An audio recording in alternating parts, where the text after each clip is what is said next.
어린 왕자 생떼쥐베리 지음 김미정 옮김. 레옹 베르트에게 이 책을 어른에게 바친 데 대해 어린 독자들에게 용서를 구한다. 나에게는 그럴 만한 이유가 있다. 내 인생의 가장 소중한 친구가 그 어른이었던 것이다. 또 다른 이유는 그가 무엇이든 이해하는 사람, 어린이를 위한 책까지도 이해할 줄 아는 사람이기 때문이다. 세 번째 이유도 있다. 그는 지금 프랑스에 살고 있는데 배고픔과 추위에 시달리고 있다. 그에겐 위로가 절실하다. 이런 이유로도 충분치 않다면 이 책을 어린 시절에 그에게 바치고 싶다. 어른도 한때는 어린이였다. 어른들은 대부분 이 사실을 기억하지 못한다. 이제 내 헌사를 이렇게 수정하련다. 어린 소년이던 레옹 베르트에게 생떼쥐베리와 10여 년간 우정을 나눈 비평가. 나치 독일이 프랑스를 점령했을 때 유대인 출신인 그는 프랑스의 시골 마을에 숨어 살며 힘든 시간을 보냈다. 당시에 미국 망명 중이던 생떼쥐베리는 멀리서 친구를 생각하며 이 책을 헌정했다고 한다. 1. 내가 6살 때 한 번은 원시림에 관한 책, 실제로 겪은 이야기에서 굉장한 그림을 보았다. 보아뱀이 맹수를 삼키는 그림이었다. 이것은 그때 본 이미지를 그린 것이다. 책에는 이렇게 쓰여 있었다. 보아뱀은 먹잇감을 쉽지 않고 통째로 삼킨다. 그러고 나면 움직일 수가 없어서 먹이를 다 소화할 때까지 6개월간 꼼짝도 않고 잠을 잔다.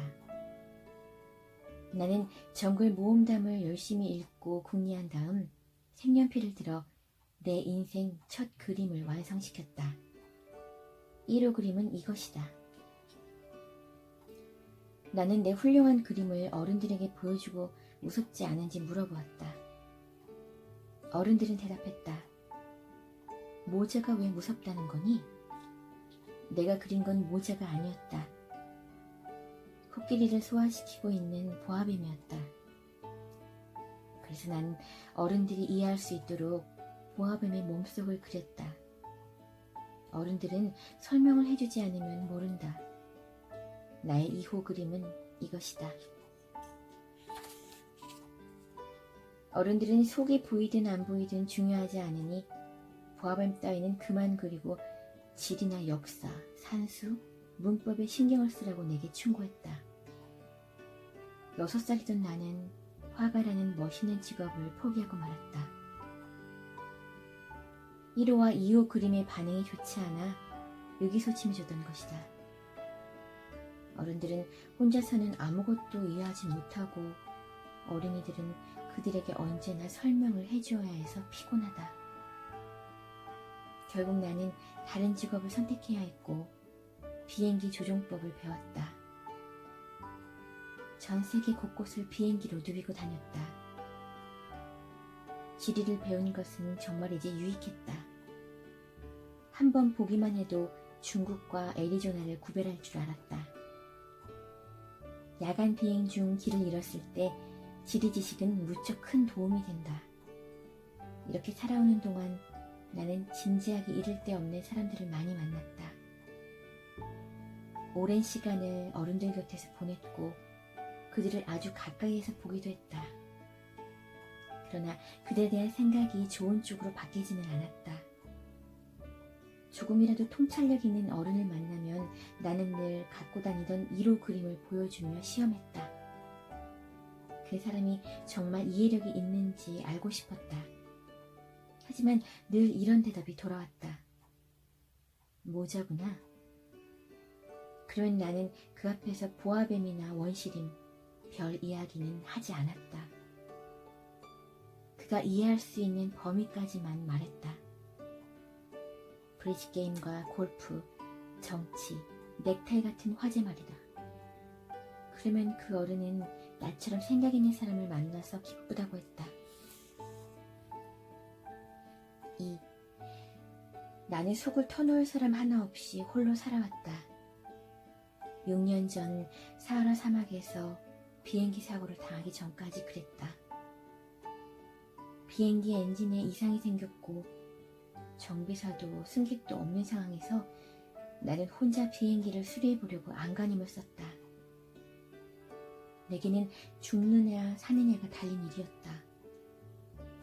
한 주를 버틸 정도의 물밖에 없었던 것이다. 첫날 밤에는 사람이 사는 곳에서 수천 마일 떨어진 사막의 모래바닥에서 잠을 잤다. 망망대해에서 난파되어 뗏목에 의지한 사람보다 훨씬 고립된 상황이었다. 그러니 동틀 무렵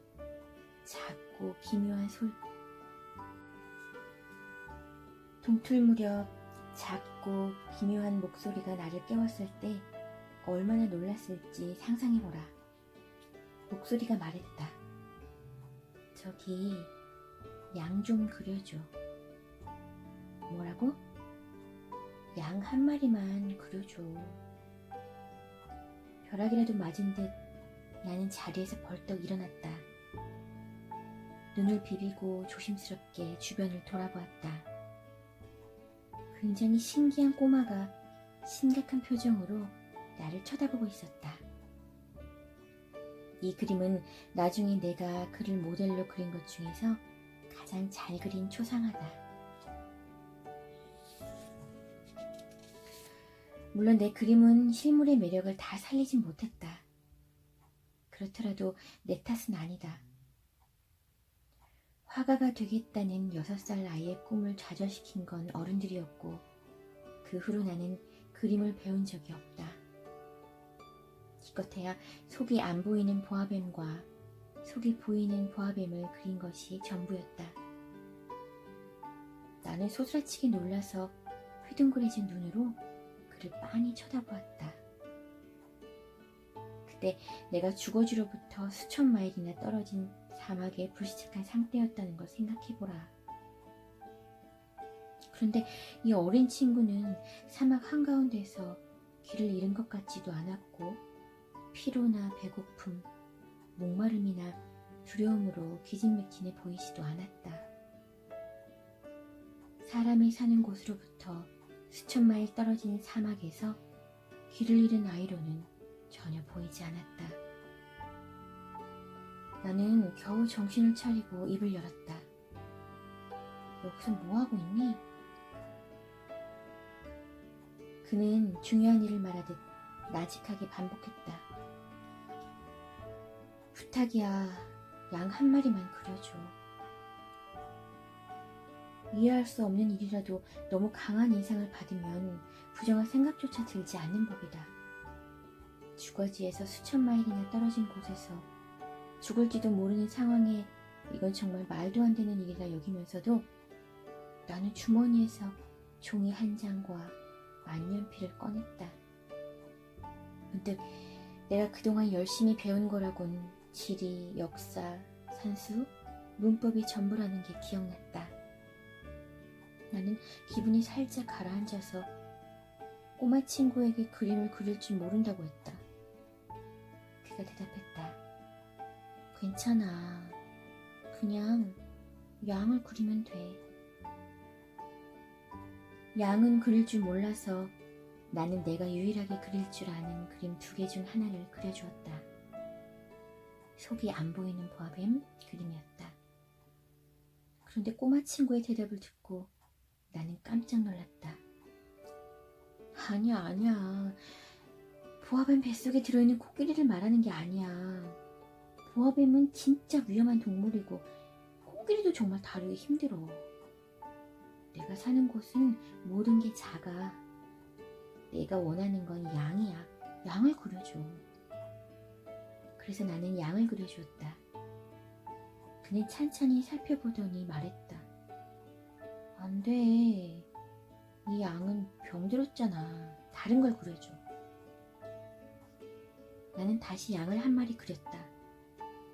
내 친구는 부드럽게 응석을 부리는 듯한 미소를 지었다. 그리고 말했다. 잘 봐. 이건 내가 말한 양이 아니야. 순양이네. 뿔이 있잖아. 나는 또다시 양을 그렸다. 이번에도 다른 것들처럼 아니라는 대답이 돌아왔다. 이 양은 너무 늙었어. 나는 오래오래 함께 될 양을 원해. 그때쯤 내 인내심이 바닥났다. 어서 비행기 엔진을 분해하기 시작해야 하는데 그래서 쓱쓱 이렇게 그리고 말았다. 나는 그림을 던져주며 말했다. 이건 양이 사는 상자야. 네가 원하는 양은 그 안에 있어. 꼬마 재판관의 얼굴이 환해지는 걸 보고 나는 무척 놀랐다. 내가 바라던 바로 그 양이야. 얘는 풀을 어마어마하게 많이 먹어? 왜 그런 걸 묻지? 내가 사는 곳은 모든 게 작거든. 풀은 충분해. 내가 말했다. 내가 그린 양은 아주 작거든. 그는 고개를 숙여 그림을 보았다. 그렇게 작지 않아. 봐, 양이 막 잠들었어. 나와 어린 왕자는 그렇게 처음 만났다. 3. 어린 왕자가 어디에서 왔는지 이해하기까지 시간이 꽤 걸렸다. 그는 내게 수없이 질문을 던졌지만 내 질문은 듣지 않는 것 같았다. 그의 비밀에 차츰차츰 다가간 것은 대화 중에 우연히 나온 말들 덕분이었다.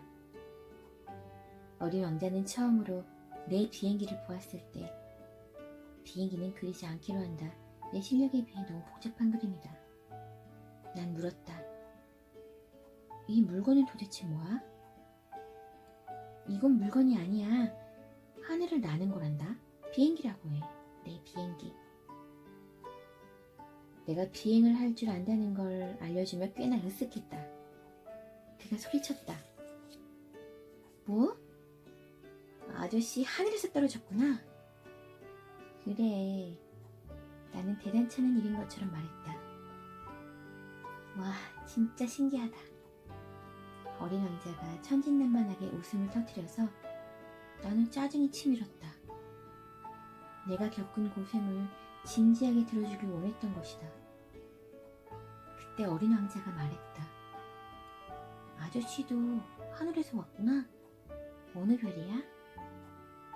나는 순간적으로 그의 존재의 비밀을 알아낼 희미한 빛을 발견한 것 같았다. 그에게 불쑥 질문을 던졌다. 너는 다른 별에서 왔다는 거니? 어린 왕자는 대답하지 않았다. 내 비행기를 쳐다보며 부드럽게 고개를 끄덕이기만 했다. 그래, 이걸 타고 아주 멀리서 오긴 힘들겠어. 어린 왕자는 한동안 꿈을 꾸듯 생각에 잠겼다. 그는 주머니에서 양 그림을 꺼내 보물처럼 뚫어지게 쳐다보았다. 우연히 나온 다른 별들의 비밀을 더 알고 싶어 내가 얼마나 안달이 났겠는가. 나는 좀 더 자세한 이야기를 끌어내려고 애를 썼다. 꼬마 친구, 넌 어디에서 왔니? 네가 사는 집은 어디야? 내가 그려준 양을 어디로 데려갈 거니? 한참을 곰곰이 생각하더니 그가 입을 열었다. 아저씨가 준 상자의 좋은 점은 밤이면 양을 쉬는 집이 된다는 거야. 물론이지, 내 말을 잘 들으면 낮에 양을 묶을 수 있는 끈도 그려주마. 끈을 메어둘 말뚝도. 내 제안을 들은 어린 왕자는 꽤 충격을 받은 것 같았다. 양을 묶어? 참 이상한 생각을 다 하네. 하지만 묶어놓지 않으면 양은 아무데나 다니니까 결국 잃어버릴지도 몰라. 내 친구는 다시 웃음을 터뜨렸다. 양이 어딜 간다는 거야. 어디든 갈 수 있지. 곧장 앞으로 직진해버리니까. 그러자 어린 왕자가 진지하게 말했다. 필요 없어. 우리 별은 진짜 작거든. 그는 살짝 슬픈 말투로 덧붙였다. 너무 작아서 지킬 수도 없어. 4. 그렇게 나는 굉장히 중요한 두 번째 사실을 알게 되었다.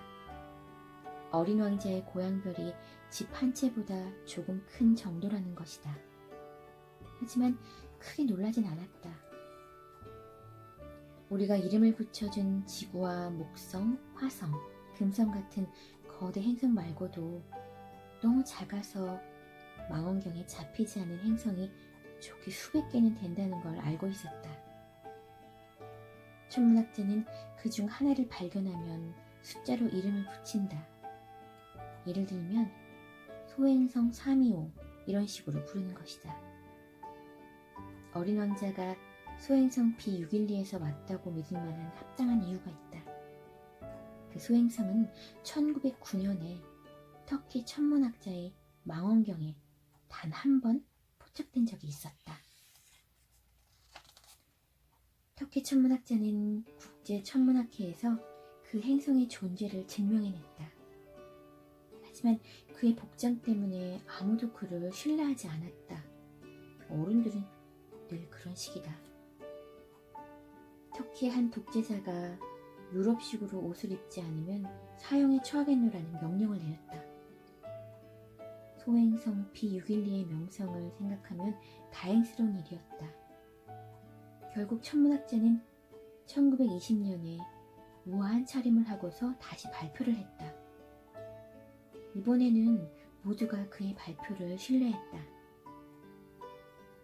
내가 당신에게 소행성 B612의 세부사항을 이야기하며 행성 번호를 알려주는 이유도 다 어른들 때문이다. 어른들은 숫자를 좋아한다.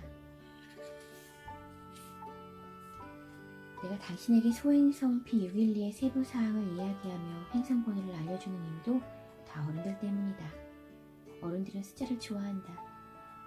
그들 앞에서 새로 사귄 친구 이야기를 꺼내도 그들은 중요한 본질에 대해서는 결코 질문할 줄 모른다. 그 아이의 목소리는 어떠니?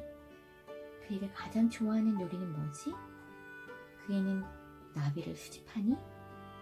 이런 질문을 하는 어른은 없다. 어른들은 이렇게 묻는다. 그 애는 몇 살이니? 형제는 몇 명이고? 몸무게는 몇 킬로그램이지? 아버지 수입은 얼마나 되니? 그런 사실들을 알아야 제대로 그 아이를 안다고 생각한다. 어른들에게 아름다운 장미색 벽돌집을 봤어요. 창문에는 제라늄 화분이 놓여있고 지붕에는 비둘기들이 앉아있고요. 하고 말해보라. 그들은 그 집이 어떻게 생겼는지 결코 상상하지 못할 것이다. 이렇게 말하면 효과가 있다. 10만 프랑짜리 저택을 봤어요. 그러면 그들은 정말 멋지겠구나 하고 소리칠 것이다. 어린 왕자가 있었다는 증거는요, 그 애가 둘도 없이 매력적이었고 환하게 웃었고 양을 갖고 싶어 했다는 거예요. 누군가 양을 원한다는 건 그 사람이 존재한다는 증거잖아요. 이 말을 들은 어른들은 그저 어깨를 으쓱하고 당신을 어린애 취급할 것이다. 그러니 이렇게 말해보라. 어린 왕자의 고향은 소행성 B612예요. 어른들은 바로 납득하고는 질문을 던져 당신을 괴롭히지 않을 것이다. 어른들은 원래 그런 식이다. 원망할 것도 없다. 아이들은 어른들에게 관대해야 한다. 확실한 건 인생이 어떤 것인지 이해하는 사람들에게 숫자 따위는 가소로울 것이다. 나는 이 이야기를 동화처럼 시작하는 편이 더 좋았을 것이다. 이렇게 말이다. 옛날 옛적에 자기보다 조금 큰 소행성에 어린 왕자가 살았는데 그는 친구가 필요했다. 인생의 의미를 이해하는 사람들에게는 그 편이 훨씬 진실하게 읽힐 테니까. 그렇게 하지 않은 건 내 책이 가벼운 이야기로 읽히길 원하지 않았기 때문이다. 어린 왕자와의 추억을 이야기하면 나는 슬픔에 휩싸인다. 내 친구가 양을 데리고 떠나버린 지도 벌써 6년이나 흘렀다. 지금 여기에서 그 아이를 그려보려고 애쓰는 것은 그를 잊지 않기 위해서다. 친구를 잊는 것은 슬픈 일이지 않은가. 모두가 그런 친구를 가질 수 있는 것도 아니고 나 역시 숫자와 자기 자신만 아는 어른이 되어버릴 수도 있었다. 그렇게 되지 않으려고 나는 그림 물감과 연필을 샀다.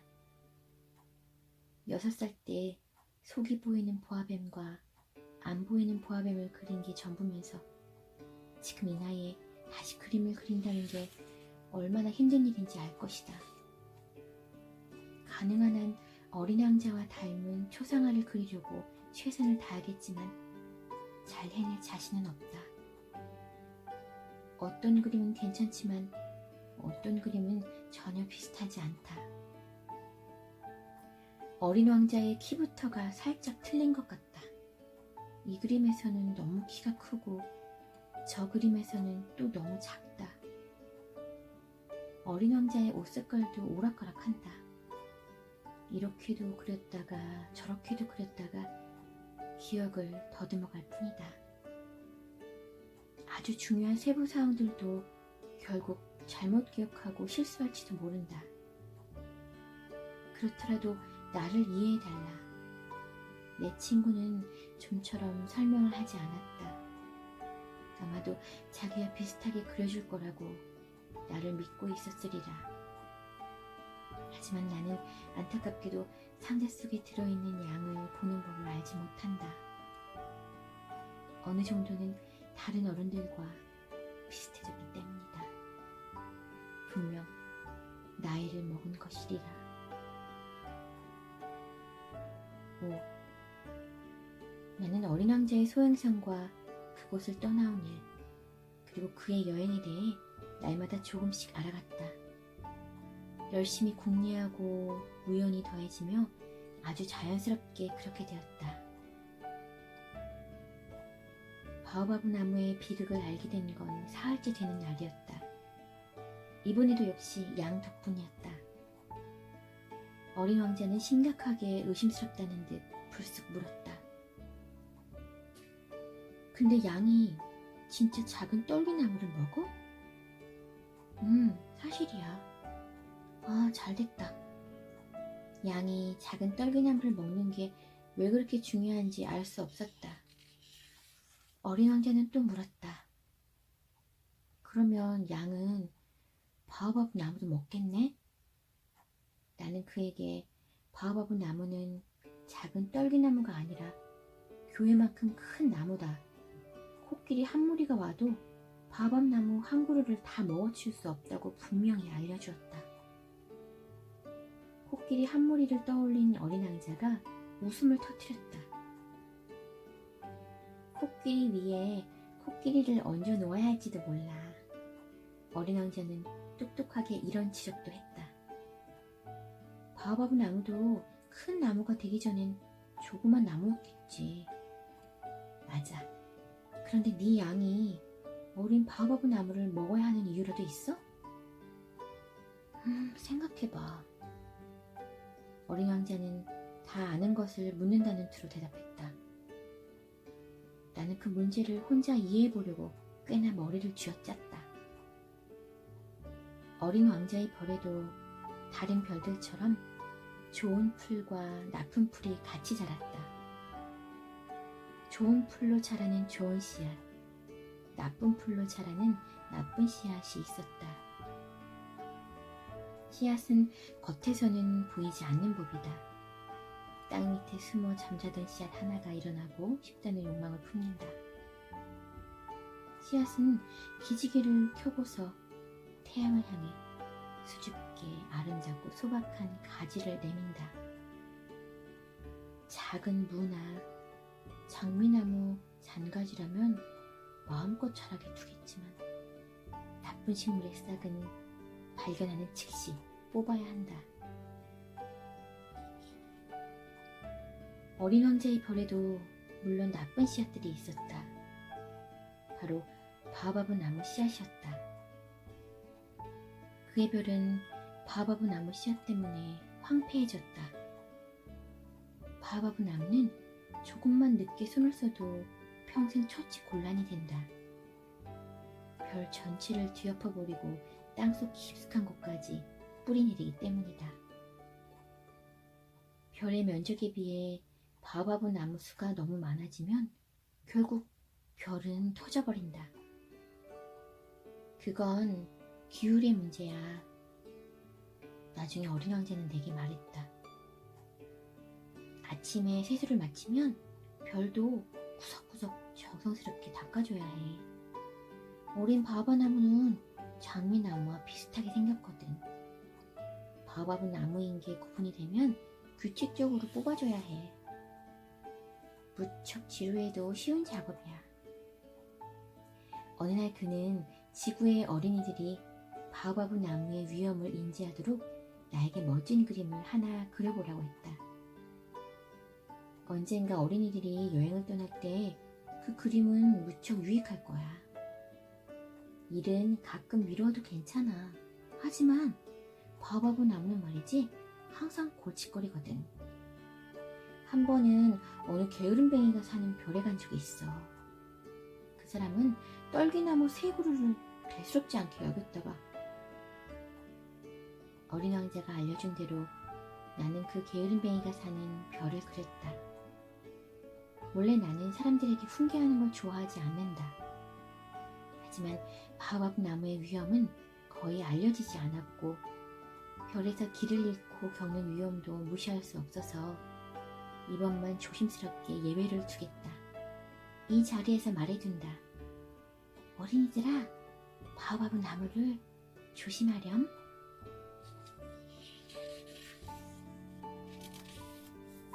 나는 나처럼 오랫동안 바오바브 나무의 위험을 알지 못하고 지나쳐온 내 친구들에게 경고하기 위해 공들여 그림을 그렸다. 내 교훈은 배울 만한 가치가 있다. 당신은 이 책을 읽으며 이런 의문을 가질지도 모르겠다. 왜 바오바브 나무 그림만큼 큰 다른 그림은 안 나오지? 대답은 아주 간단하다. 그리려고 시도는 했지만 잘 그리지 못했다.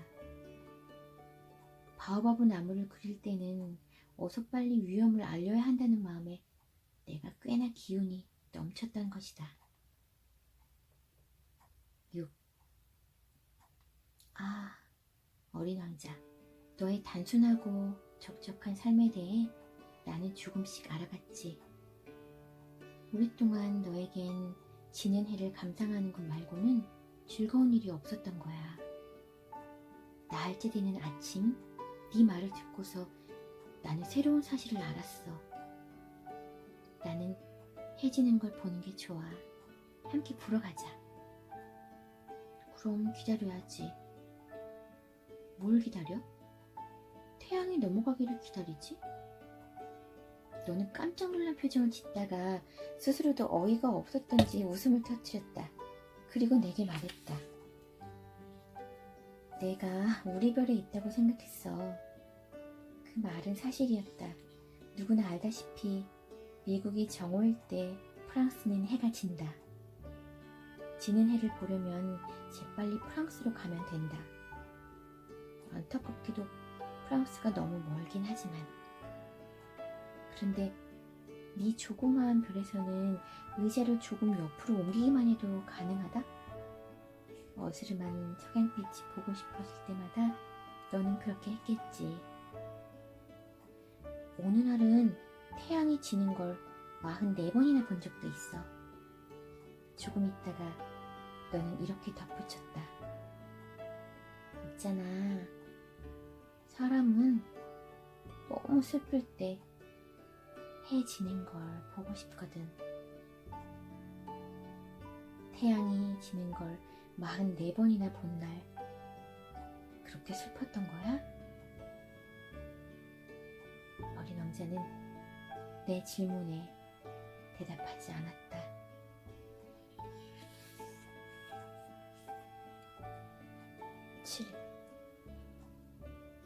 셋째 되던 날 이번에도 양 덕분에 나는 어린 왕자의 인생의 비밀에 다가가게 되었다. 그가 내게 불쑥 물었다. 오래도록 조용히 고민해온 문제의 답을 찾은 것처럼 느닷없었다. 양이 떨기나무를 먹는다고 했잖아. 그럼 꽃도 먹어? 양은 앞에 있는 꽃 뭐든 다 먹어. 가시 있는 꽃도? 그래, 가시가 있어도 먹어. 그럼 꽃에 가시가 무슨 소용이 있어? 나도 답을 알지 못하는 질문이었다. 게다가 나는 너무 꽉 조여있는 엔진 볼트를 해체하느라 정신이 없었다. 비행기 고장이 꽤 심각한 것으로 드러난 데다 물도 바닥나고 있었다. 최악의 상황을 상상하니 두려웠고 고민이 깊었다. 꽃에 가시가 무슨 소용이 있는 거야? 어린 왕자는 질문을 한 번 던지면 멈추는 법이 없었다. 나는 볼트 때문에 신경이 날카로워져서 되는 대로 말했다. 가시는 아무 소용도 없어. 그냥 꽃이 심술을 부리는 거지. 아... 잠시 침묵을 지키던 어린 왕자가 분하다는 듯 말을 던졌다. 아저씨 말은 못 믿겠어. 꽃은 약하잖아. 순진하고. 꽃도 가능한 한 안심하고 싶은 거야. 가시가 있으면 꽃도 힘들다고. 나는 대답하지 않았다. 그 순간 속으로 이런 생각을 하고 있었다. 볼트가 계속 말썽을 부리면 망치로 부셔버려야겠어. 어린 왕자가 다시 내 생각을 방해했다. 아저씨 생각엔 그러니까 꽃이 아니야. 난 아무것도 몰라. 그냥 아무 말이나 한 거야 내가. 지금 중요한 일이 있어서 바빠서.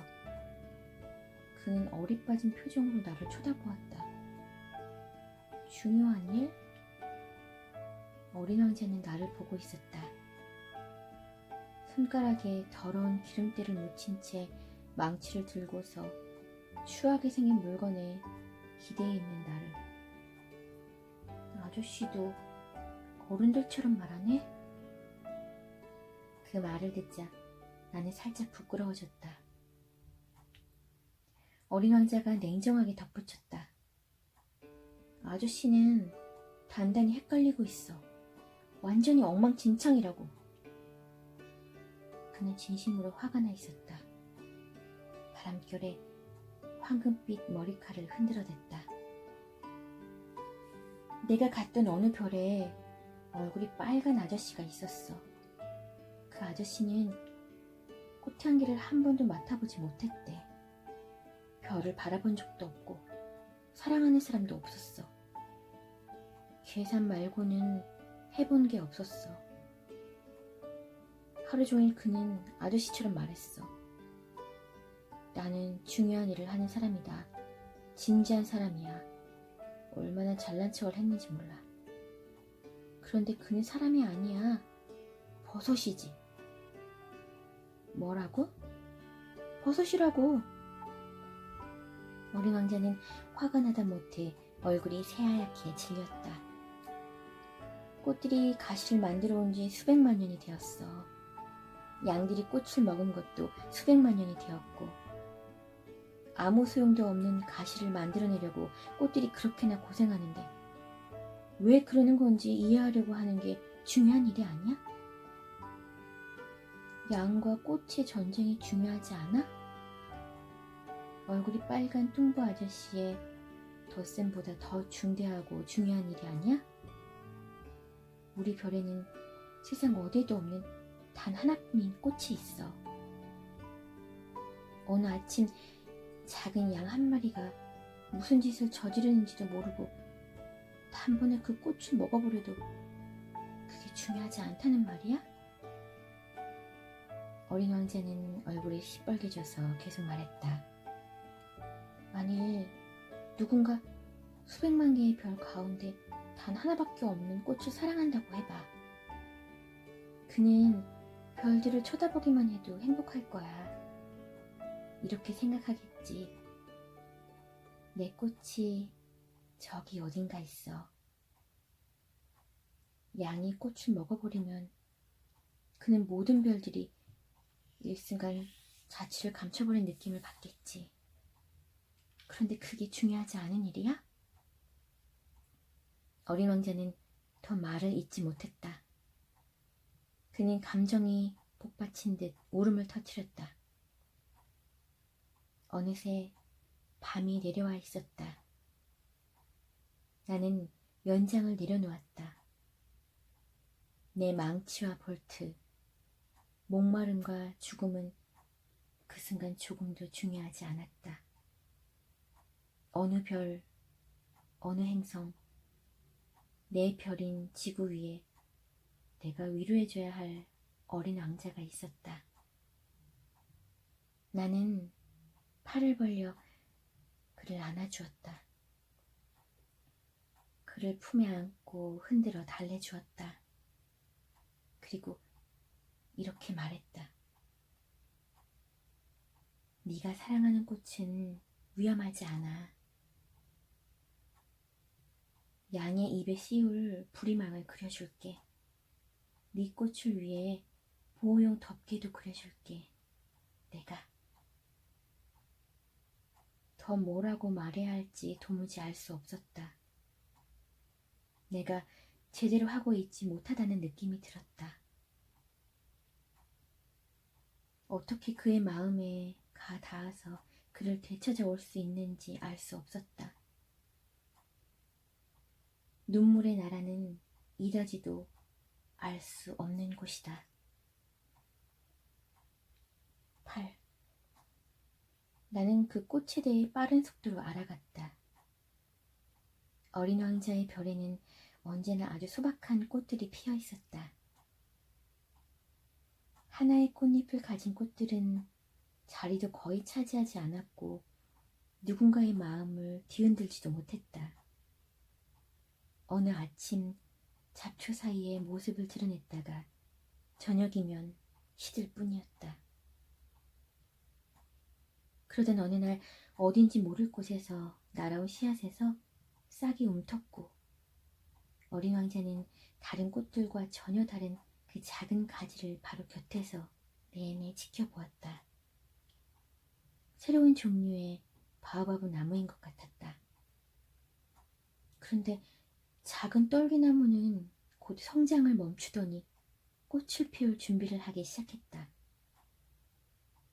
커다란 꽃망울을 본 어린 왕자는 그 안에서 기적이 피어나리라는 걸 감지했지만 꽃은 녹색방에 숨어 아름답게 단장하기를 그치지 않았다. 꽃은 정성스레 색깔을 골랐다. 천천히 옷을 입고는 꽃잎들을 매만졌다. 양귀비처럼 구질구질한 모습으로 밖에 나오긴 싫었다. 자신의 아름다움이 최고조에 달했을 때 바로 그때 나오려고 했던 것이다.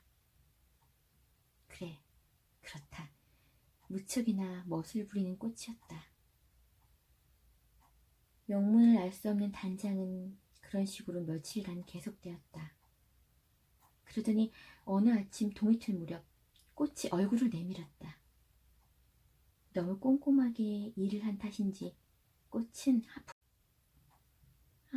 겨우 일어났어. 이해해줘. 머리를 매만지지 못했거든. 어린 왕자의 입에서 감탄이 터져나왔다. 너는 정말 아름다워. 그렇지? 꽃은 조용히 대팼다. 난 태양과 같은 날 태어났으니까. 어린 왕자는 꽃이 겸손한 성격이 아니라는 걸 알아차렸다. 하지만 이렇게나 감동을 주지 않은가. 아침 먹을 시간 같은데. 꽃은 바로 이렇게 덧붙였다. 내게 친절을 베풀 생각은 있는 거지? 어린 왕자는 적잖이 당황했지만 신선한 물이 든 물뿌리기를 찾아서 꽃에게 뿌려주었다. 장미의 다소 까다로운 허영심은 어린 왕자를 힘들게 했다.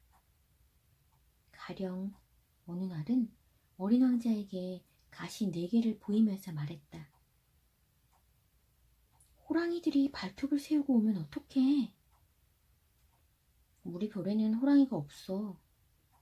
어린 왕자가 반박했다. 호랑이는 풀을 먹지도 않아. 난 풀이 아니야. 장미가 나직하게 대답했다. 미안해. 호랑이 발톱은 무섭지 않지만 바람은 진짜 싫어. 바람막이 같은 거 없을까? 바람을 싫어하는 꽃이라. 운이 없는 식물이네. 이 꽃은 꽤나 까다롭구나. 저녁엔 유리 덮개를 씌워줘. 너희 별은 너무 추워. 환경이 안 좋네. 내가 온 별은... 그러다 장미는 말을 멈췄다. 자신은 작은 씨앗 형태로 이 별에 온 것이다. 다른 세계를 경험해 본 적이 없었다. 장미는 뻔한 거짓말을 내뱉고 제 풀에 놀라더니 부끄러웠던지 2~3번 기침을 하며 어린 왕자에게 잘못을 떠넘겼다. 바람막이는 어떻게 됐어? 찾으러 가려고 했어. 그런데 네가 말을 걸어서... 장미는 어린 왕자를 후회하도록 만들려고 억지로 기침을 해댔다. 어린 왕자는 장미를 사랑하고 아끼면서도 곧 장미를 의심하기 시작했다. 그는 장미의 입에서 나온 별로 중요하지도 않은 단어를 심각하게 받아들였고 아주 불행해졌다. 장미의 말을 듣지 않았더라면 좋았을걸. 어느 날 어린 왕자가 내게 털어놓았다. 꽃들의 말을 들어서는 절대 안 돼. 꽃은 그냥 바라보며 향기를 맡으면 돼. 장미는 내 별을 향기로 채워주었는데 난 그걸 즐기는 법을 알지 못했어. 발톱 이야기를 들을 땐 진짜 짜증이 났거든. 불쌍하게 생각할 수도 있었는데. 어린 왕자는 연신 속내를 털어놓았다. 나는 장미를 전혀 이해하지 못했어. 장미의 말이 아니라 행동으로 판단했어야 했는데. 장미는 내게 향기를 선물하고 내 삶을 눈부시게 밝혀주었는데 그렇게 도망쳐 오는 게 아니었어. 딱한 거짓말 뒤에 숨겨진 장미의 마음을 알아차렸어야 했는데 꽃들은 모순투성이야. 난 너무 어려서 장미를 사랑할 줄 몰랐던 거야.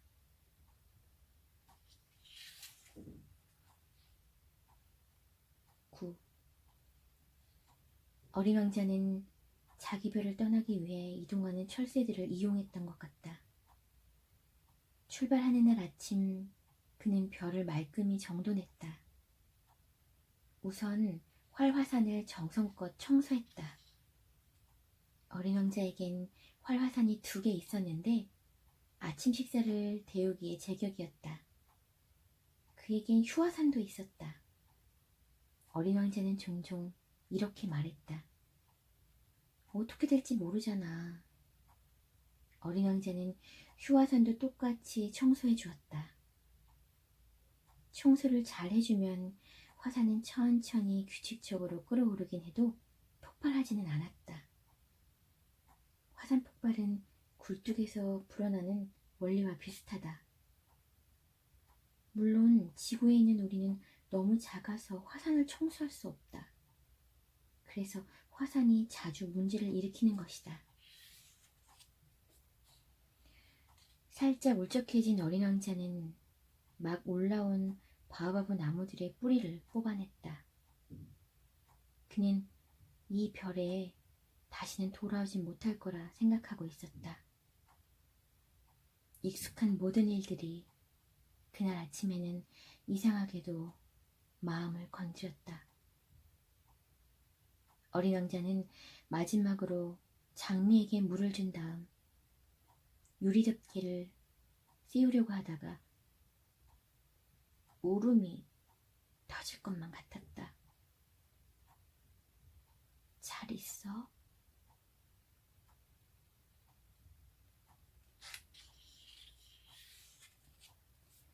어린 왕자가 장미에게 말했다. 장미는 대답하지 않았다. 잘 있어. 그가 다시 한번 인사했다. 장미는 기침을 했다. 감기에 걸려서는 아니었다. 내가 바보였어.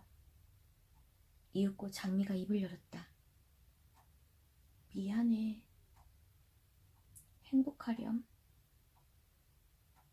어린 왕자는 장미가 자기를 비난할 거라 생각했으므로 적잖이 놀랐다.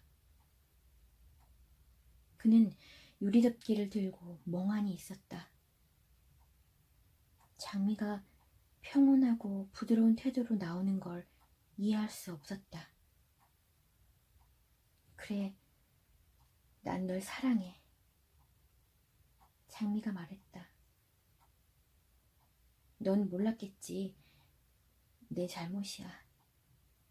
이제 중요하지 않아. 그런데 너도 나만큼이나 바보였어. 행복하렴. 유리덮개는 그냥 둬. 필요하지 않으니까. 하지만 바람이... 난 그렇게 쉽게 감기에 걸리지 않아. 신선한 밤 공기는 내게 좋을 거야. 꽃이니까. 하지만 짐승들이... 나비와 알고 지내려면 애벌레 두세 개는 견뎌야겠지. 나비는 정말이지 아름다운 것 같아. 그러지 않으면 누가 날 찾아오겠어. 너는 멀리 있는데. 큰 짐승은 무서울 것 없어. 나도 발톱이 있잖아. 장미는 자신의 가시 4개를 보여주었다. 그러더니 말을 이었다. 그렇게 우물쭈물하지 마. 더 힘들어. 떠나기로 결심했잖아. 이제 가봐. 장미는 어린 왕자에게 우는 모습을 보이길 원하지 않았다. 그 정도로 자존심이 센 장미였다.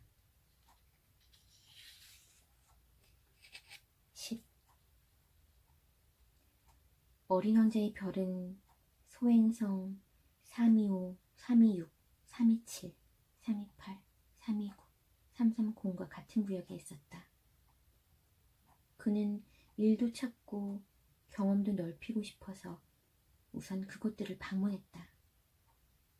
첫 번째 별에는 왕이 살고 있었다. 그는 주홍색 천과 흰색 담비 가죽으로 만든 옷을 입고 단순하지만 위험 있는 왕자에 앉아 있었다.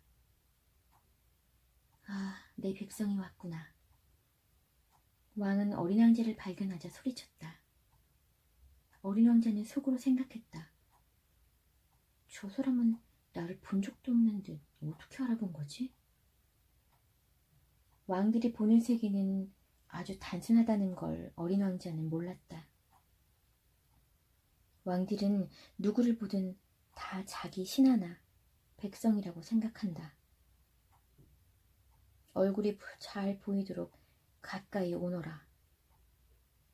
왕은 마침내 누군가의 왕 노릇을 하게 되어 적잖이 자랑스러운 태도로 말했다.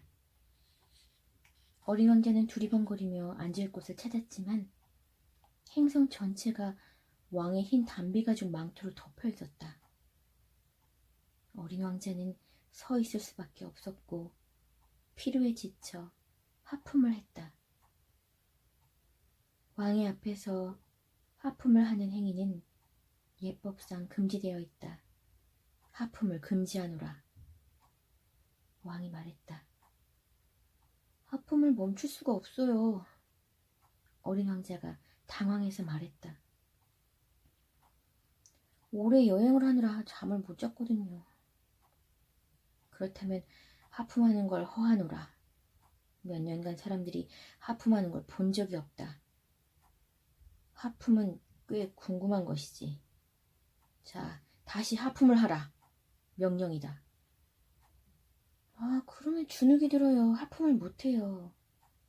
어린 형제는 얼굴이 빨개져서 말했다. 그렇다면 어떤 때는 하품을 하되 어떤 때는.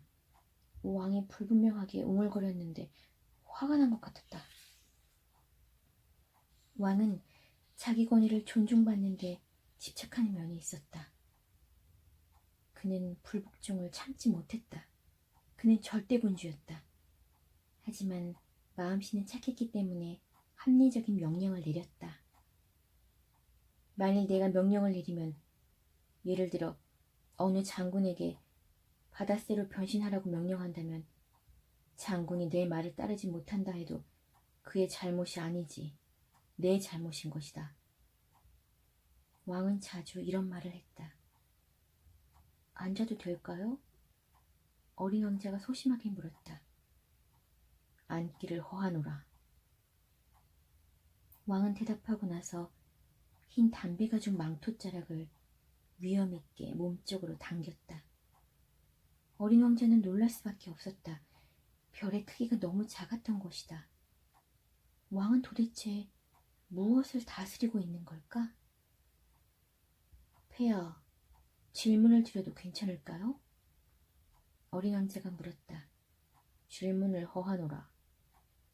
왕이 다급히 말했다. 폐하, 여기서 무엇을 다스리세요? 전부. 왕이 아주 단순하게 대답했다. 전부요?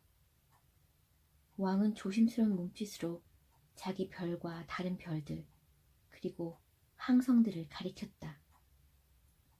저걸 다요? 어린 왕자가 물었다. 전부 다. 왕이 대답했다. 왕은 절대 군주일 뿐 아니라 우주 전체를 다스리기 때문이라고 했다. 그럼 별들도 폐하에게 복종하나요? 물론이다. 별들도 즉시 복종해. 나는 불복종을 허용하지 않거든. 그런 권력이 존재한다니. 어린 왕자는 깜짝 놀랐다. 만일 자신에게 그런 권력이 있다면 하루 동안 석양이 지는 걸 44번이 아니라 72번, 아니 어쩌면 100번이나 200번도 볼 텐데. 의자의 방향을 바꾸지 않고도 말이다. 어린 왕자는 버려두고 온 작은 별이 떠올라서 조금 울적해졌으므로 용기를 내어 왕의 자비를 구했다. 저는 해가 지는 걸 보고 싶어요. 제게 기쁨을 허락해 주세요. 지금 해가 지도록 명령해 주세요. 내가 어느 장군에게 나비처럼 이 꽃에서 저 꽃으로 날아가라고 명령하거나 문학가처럼 비극작품을 쓰라고 명령하거나 바다새로 변하라고 명령한다고 해보자. 그가 그 명령을 받들지 못한다면 그와 나 둘 중에서 누구의 잘못이 되겠는가? 어린 왕자가 단호하게 말했다. 폐하의 잘못이지요. 네 말이 맞다. 각자 실행 가능한 명령을 내려야 한다. 권위는 우선 이성에 기반해야 한다. 네가 네 백성에게 바다에 뛰어들라고 명령한다면 혁명이 일어날 것이다. 내가 합리적인 명령을 할 때만 백성에게 복종하라고 할 권리가 있는 거지. 해가 지는 건요? 일단 질문한 건 결코 잊어버리는 법이 없는 어린 왕자가 되물었다. 너는 해가 지는 걸 보게 될 거다. 내가 명령할 테니 단 내 운영 원칙에 따라 조건이 무르익을 때까지 기다려야 한다. 그게 언제인데요? 어린 왕자가 캐물었다. 왕은 커다란 달력을 뒤적거렸다. 그건 그러니까 대략 오늘 저녁 7시 40분 정도가 되겠구나. 그때 내 명령이 얼마나 잘 이루어지는지 보게 될 것이다. 어린 왕자는 하품이 나왔다. 지금 당장 해가 지는 걸 보지 못하다니 아쉬웠다. 벌써 지루해졌다. 저는 이곳에서 더 할 일이 없는 것 같습니다. 떠나야겠어요. 어린 왕자가 말했다. 떠나지 말라. 신하가 생겨서 무척 자랑스러움을 느끼고 있던 왕이 대답했다. 떠나지 말라. 너를 대신으로 임명하마. 무슨 대신이요? 법무 대신. 하지만 여긴 재판받을 사람이 없어요. 그건 모르는 일이지. 난 내 영토를 아직 다 돌아보지 못했다. 나는 너무 나이가 들었고 여긴 사륜마차를 둘 공간이 여의치가 않아. 걸어다니면 너무 피곤하거든. 하지만 제가 이미 다 봤어요. 어린 왕자는 행성 반대편으로 몸을 돌려 봤던 것이다. 그런데 저쪽에도 아무도 없어요. 그렇다면 너 자신을 재판하면 된다. 왕이 대답했다. 그건 가장 힘든 일이다만 다른 사람을 판단하는 것보다 자기 자신을 판단하는 게 훨씬 어려운 일이지. 네가 자신을 판단할 수 있다면 그야말로 진정한 현자가 되는 것이다. 저는 어디에 있든 스스로를 판단할 수 있어요. 꼭 여기 있을 필요가 없어요. 어린 왕자가 말했다. 내 별 어딘가에 늙은 들쥐가 살고 있는 것 같다. 밤에 쥐 우는 소리가 들려. 그 늙은 들쥐를 재판하라. 가끔 사형을 명해도 된다. 들쥐의 목숨은 네 재판에 달려있다. 하지만 매번 특사를 내려 쥐를 아껴야 한다. 딱 한 마리밖에 없기 때문이다. 저는 사형 집행을 좋아하지 않아요. 떠나는 게 좋겠어요. 어린 왕자가 대답했다. 안 된다. 왕이 말했다. 어린 왕자는 떠날 채비를 마친 이상 왕을 더는 힘들게 하고 싶지 않았다. 폐하의 명령이 이행되길 원하신다면 합당한 명령을 내려주셔야 돼요. 예를 들어 1분 내로 즉시 이곳을 떠나라고 명령하실 수 있어요. 상황이 무르익은 것처럼 보이면요. 왕은 아무 대꾸도 하지 않았다. 어린 왕자는 잠시 머뭇거리다가 한숨을 쉬며 출발했다. 너를 대사로 임명하겠다. 왕이 다급하게 소리쳤다. 엄중하고 권위 있는 표정이었다. 어른들은 진짜 이상해. 어린 왕자는 여행하는 동안 속으로 생각했다. 10일. 두 번째 별에는 허연꾼이 살고 있었다. 드디어 나를 찬양해 줄 사람이 오는군. 멀리서 어린 왕자를 발견하자마자 허연꾼이 소리쳤다. 허연꾼에게 다른 사람이란 자신을 찬양해 주는 사람에게 지나지 않았다. 안녕하세요. 이상한 모자를 쓰고 있네요. 인사를 하기 위한 거란다. 내게 환호를 보내는 사람들에게 인사하기 위한 모자야.